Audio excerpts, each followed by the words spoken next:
So let me take this opportunity to thank the One Home UK for their continued relief support to Uganda in particular and the world at large. Many Muslims have benefited from their generous contribution,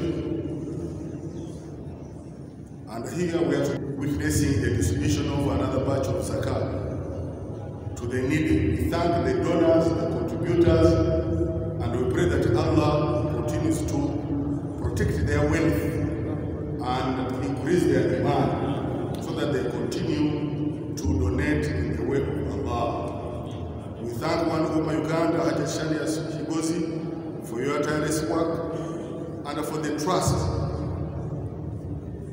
that Allah enabled you to do this work continuously. Because many people do not last longer in charity work because of different intentions, ill intentions.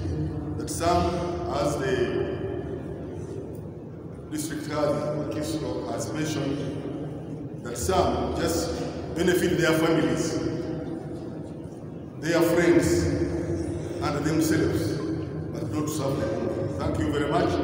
We continue to pray to Allah to protect you.